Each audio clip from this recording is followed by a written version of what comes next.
हरियाणा के जो लड़के लड़कियां हैं कितनी मेहनत से ओलंपिक में मेडल जीत के लेके आते हैं।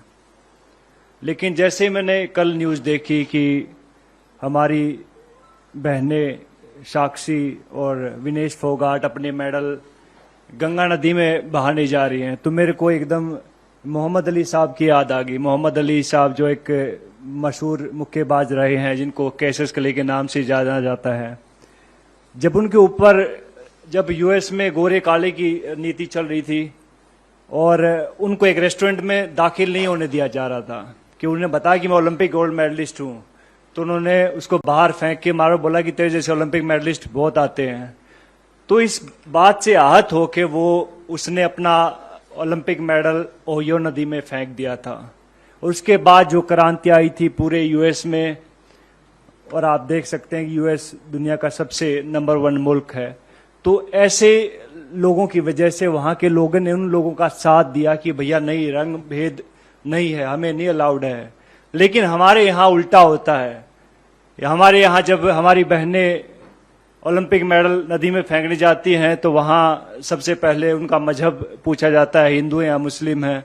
चलो हिंदू हैं। फिर उनको कास्ट में बांट दिया जाता है, अच्छा तुम जाट हो, अच्छा ये वो है, ये वो है, ये वो है।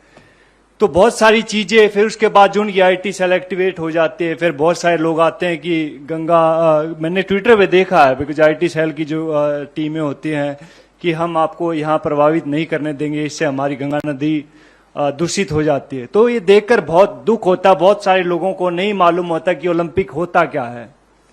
आप लोगों को भी नहीं मालूम होगा, बहुत सारे नेता लोग हैं उनको भी नहीं मालूम कि ओलंपिक होता क्या है।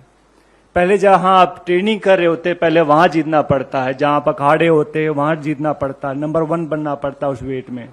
फिर जाके आपको डिस्ट्रिक्ट में ट्रायल होती है कि लाइक भैया मैं भिवानी का रिप्रेजेंट करता हूं तो मैं यहाँ पे ट्रायल दूंगा, वहां 4-5 अकेडमी और होती है, वहां जीतना पड़ता है।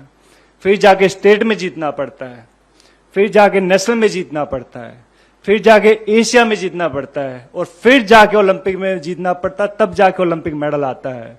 अभी कई लोग गुटखा खा के बात तो कर देते कि ओलंपिक मेडल है, हमारे पैसे भी दो, ये वो दो। तो भैया पहले भी हमने बात कही थी इस बात में कि भैया अगर सरकार चाहेगी तो हम कहते हैं कि वो पैसे भी दे देंगे उनको, अगर ज्यादा इनको दिक्कत है इस चीज से। लेकिन ऐसा बन के दिखाओ, आप ऐसा मेडल लेके दिखाओ, उसके बाद आप बात कीजिएगा। तो बड़ा आसान होता किसी के ऊपर उंगली उठाना। तो बहुत कहते हैं कि दुख होता, हमें बहुत गुस्सा भी आता है इस चीज से कि भैया हमारी बहनों का ये हाल इस सरकार ने कर दिया। इससे पहले मैं कई बार सोचता हूं कि अगर कांग्रेस के टाइम पे अगर ये सब चीजें होती तो क्या होता। अपने सवाल पूछे क्या होता।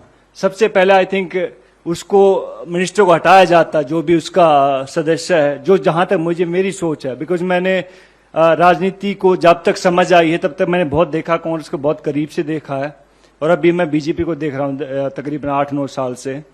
तो लेकिन बहुत चेंज है इन दोनों की पॉलिटिक्स में। तो सबसे पहले आई थिंक कांग्रेस उसको निकालते, उसके बाद कहते कि सबसे पहले प्रधानमंत्री या स्पोर्ट्स मिनिस्टर उनसे बात करते, अपनी बहनों से बुलाते कि भैया हाँ दिक्कत क्या हुई, क्या परेशानी है।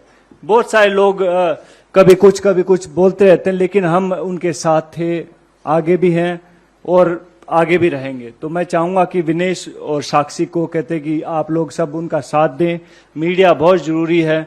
आप लोग कहते कि संविधान का चौथा स्तंभ है, तो आप चाहूंगा कि उनको जो सही को सही दिखाएं, गलत को गलत दिखाएं। और मैं हमेशा उनके साथ हूं भैया, एक हरियाणवी होने के नाते, एक ओलंपिक मेडलिस्ट होने के नाते। और ये सब चीजें बिकॉज हरियाणा का हमने देखी है। हरियाणा में जब हुड्डा साहब की गवर्नमेंट आई थी तब ये शुरू हुआ था सब चीजें। उससे पहले कितने ओलंपिक मेडल आए थे भाई साहब? आपसे आने से पहले कितने ओलंपिक मेडल आए थे? बहुत कम आए थे। लेकिन जैसे वहां पे कांग्रेस की सरकार आई, हुड्डा साहब की सरकार आई, तब वहां में कैश प्राइज मिलने शुरू हुए थे, 31,000, 51,000, 1 लाख रुपए। और हमारे लिए बहुत अहम होता था वो 31,000, 21,000 और 15,000 की राशि बहुत अहम होती थी। तो रेवोल्यूशन होता है, चेंज होने में बहुत टाइम लगता है, और चेंज किया है, कांग्रेस ने किया भैया, हुड्डा साहब ने किया है। और अब सब लोग कहते हैं कि हरियाणा से बिलोंग करता हूं तो मुंह बांट देखने लग रहे हैं वहां के, भैया हाँ कहाँ गई हो सरकार, कहाँ गई हो सरकार। तो भैया टाइम आता, हर एक चीज का टाइम होता है। तो वो कहते हैं कि बड़े बड़े लोग इस दुनिया में नहीं रहे तो ये भी नहीं रहेंगे एक दिन, जस्ट वेट एंड वॉच।